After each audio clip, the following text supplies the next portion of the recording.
Today is Monday, July 10th, and our reading is from Zechariah chapter 2, verses 1 through 5, the measuring line. Then I looked up, and there before me was a man with a measuring line in his hand.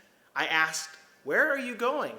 He answered me, "To measure Jerusalem, to find out how wide and how long it is." While the angel who was speaking to me was leaving, another angel came to meet him and said to him, "Run, tell that young man, Jerusalem will be a city without walls because of the great number of people and animals in it. And I myself will be a wall of fire around it, declares the Lord, and I will be its glory within." Can you imagine a time when there will be no need for antivirus firewall protection, when God will be a wall of fiery protection, keeping and guarding all of our important information and our valuables? Can you imagine a time when we don't need the sun for light or the moon at night? A time when God's glory shining so brightly will be enough to illuminate the entire world? It's helpful to remind ourselves that God set the sun, moon, and stars in their places to govern the day, the night, and the seasons.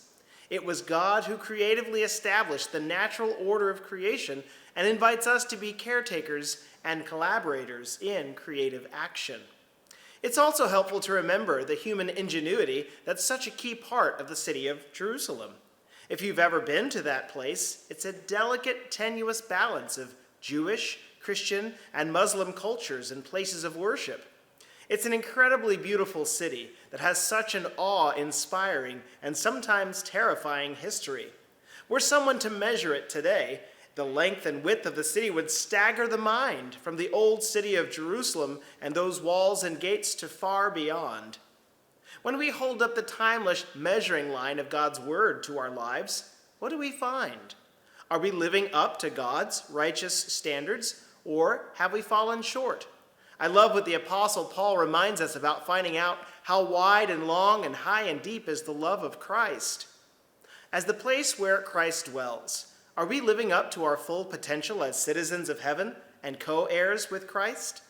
If we find ourselves like a city without walls, in a vulnerable position, falling short of full Christian maturity, let's listen for the voice of angels whispering, "God's got you. I'm your glory within." And let's let God's love shine through our eyes like a window to a place that we can only imagine in the mind's eye.